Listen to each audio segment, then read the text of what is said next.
दोस्तों इस वीडियो में मैं आपको बताऊंगा कि आप जल्दी से जल्दी लॉन्ग टाइम के लिए कैसे याद कर सकते हैं। मैंने क्लास 7th में एक ऐसे याद किया था रिसाइकलिंग ऑफ पेपर पर, वो मुझे आज भी याद है।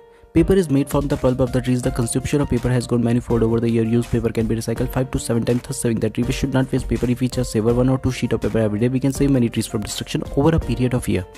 तो कैसे मुझे 7th क्लास का पढ़ा हुआ आंसर आज भी याद है, कुछ टिप्स दूंगा बेसिकली आपको, तो पूरी वीडियो को जरूर देखिएगा। अगर आपको वीडियो पसंद आएगी तो हमारे चैनल को जरूर सब्सक्राइब कीजिएगा। सो दोस्तों टिप नंबर 1, जब भी आप कुछ लर्न करना चाहते हो तो सबसे पहले उस कंटेंट को एक बार पूरा पढ़ लें और समझ लें। जब आप दोबारा उसे लर्न करने की कोशिश करेंगे तो आपके माइंड को आगे का कंटेंट पहले से पता होगा, तो आपका माइंड उस कंटेंट को कनेक्ट करता हुआ चलेगा, जिससे आपको जल्दी याद होगा। इसका एक एग्जाम्पल दूं तो ये बिल्कुल ऐसा ही है जैसे हम फर्स्ट टाइम किसी अननोन रास्ते पर जाते हैं तो वो रास्ता हमें काफ़ी लंबा लगता है, लेकिन जब हम बार बार उस रास्ते पे जाते हैं तो वो रास्ता हमें छोटा लगने लगता है। तो ऐसे ही जब आप एक पूरा कंटेंट को पढ़ लेंगे तो वो जो कंटेंट होगा ना वो कनेक्ट हो जाएगा आपका माइंड में और उसे समझ लेंगे। तो उसके बाद जब आप शुरू से पढ़ने लगेंगे उसको पैराग्राफ वाइज तो वो आपको जल्दी याद होगा। नाउ दोस्तों टिप नंबर 2 सिर्फ एग्जाम्स के पर्पज़ के लिए है। जब आप किसी एग्जाम के लिए प्रिपेयर कर रहे होते हैं तो आपका मोटिव होता है एग्जाम्स में मार्क्स को गेन करना, तो उस टाइम आपको सिर्फ इंपॉर्टेंट क्वेश्चंस पढ़ने चाहिए। ये पैरेटो प्रिंसिपल के ऊपर बेस्ड है। पैरेटो एक इटालियन इकोनॉमिस्ट थे, उन्होंने 80-20 रूल दिया था। उनका कहना था कि जो 80% रिजल्ट होते हैं वो हमारे सिर्फ 20% एफर्ट करने से आते हैं।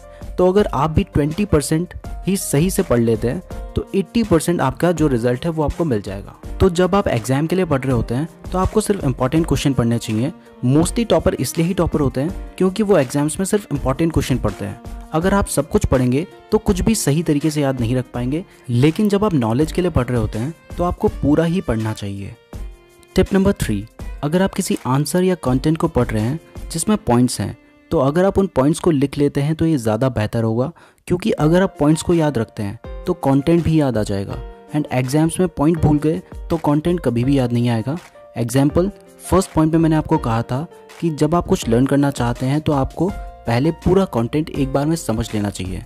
अब वीडियो को पॉज करो और याद करो कि उसके आगे मैंने आपको क्या कहा था, आपको याद आ जाएगा। एंड दोस्तों पॉइंट्स को याद करने का सबसे अच्छा तरीका होता है कोडिंग करना। इसका एक एग्जाम्पल है विबग्योर। ये रेनबो के कलर्स को याद करने के लिए होता है। विबग्योर का मतलब होता है violet, indigo, blue, green, yellow, orange, red. इस फॉर्मूले से आपको सीरियल वाइज रेनबो के कलर्स हमेशा याद रहेंगे। टिप नंबर 4, जब आप पूरे कंटेंट को पढ़ चुके हैं और आपको लगता है कि वो कंटेंट आपको याद हो चुका है तो रिवीजन करने के बजाय उस आंसर को किसी फ्रेंड को समझाएं या फिर ऐसे प्रैक्टिस करें जैसे आप किसी को समझा रहे हैं। इससे आपकी मेमोरी का भी टेस्ट हो जाएगा एंड आपको पता भी चल जाएगा कि आपको सब कुछ याद है या फिर नहीं। और अगर कोई पॉइंट आप भूलते हैं तो जब दोबारा आप पढ़ेंगे तो उस पॉइंट को आप कभी भी नहीं भूलेंगे। नाउ दोस्तों टिप नंबर 5 में मैं आपको रैपिड फायर में 6 पॉइंट्स बताऊंगा। सबसे पहला है दोस्तों, जब आप पढ़ने जा रहे हो तो समझ कर पढ़ो। अगर आप रट्टा मारोगे तो कभी याद नहीं होगा, याद होगा अगले दिन भूल जाओगे। लेकिन आप समझ लो कि आप क्या पढ़ना चाह रहे हो और वो कंटेंट आपको कहना क्या चाह रहा है। जब आप उस बात को समझ लेंगे और उसके बाद 1-2 बार पढ़ेंगे तो आपको बहुत आसानी से याद हो जाएगा। अगर आप रट्टा मारते रहेंगे तो आपको कभी याद नहीं होगा। दूसरा दोस्तों, जब आप पढ़ाई कर रहे होते हैं उस टाइम पे अपने मोबाइल को अपने से बहुत दूर रखो, ऑफ करके कहीं ऐसी जगह पे रखो जिससे वो आपकी नज़रों में ना आए, मतलब आपको दिखाई ना दे पड़ते वक्त, क्योंकि उससे आपका ध्यान फ़ोन की तरफ जाएगा ही जाएगा। ये मैंने प्रैक्टिस किया हुआ है यार, इसलिए बता रहा हूँ।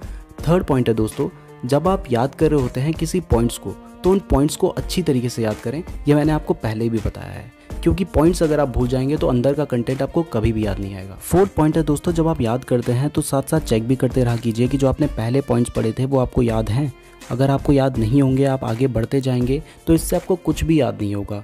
तो पहले चेक भी किया कीजिए जो आपने पढ़ा है वो आपको सही से याद हुआ है या फिर नहीं। फिफ्थ पॉइंट दोस्तों, आप बहुत अच्छी तरीके से जानते हैं कि जब आप कंसंट्रेशन के साथ नहीं पढ़ेंगे तो आपको कुछ भी याद नहीं होगा। तो थोड़ी देर भी पढ़ते हो तो कंसंट्रेशन के साथ पढ़ो, ध्यान उसी चीज़ में दो। यूँ नहीं कि आप बोलते जा रहे हो और सोच कुछ और रहे हो। तो ध्यान के साथ पढ़ो, समझ कर पढ़ो। 6 पॉइंट है दोस्तों, फाइनल पॉइंट, कि जब आप कुछ पढ़ रहे होते हैं ना तो उससे पहले गोल सेट कर लिया कीजिए कि आपको कितना पढ़ना है। अगर आपने 4 पेज सोचे हैं तो फिर आप पूरा 4 पेज पढ़कर ही उठिए। उससे आपकी जो पढ़ाई होगी वो बहुत ही सिस्टमैटिक तरीके से होगी और आपको हमेशा अच्छे से सब कुछ याद रहेगा। मैं उम्मीद करता हूँ कि आपको सब कुछ अच्छे से समझ आ गया होगा।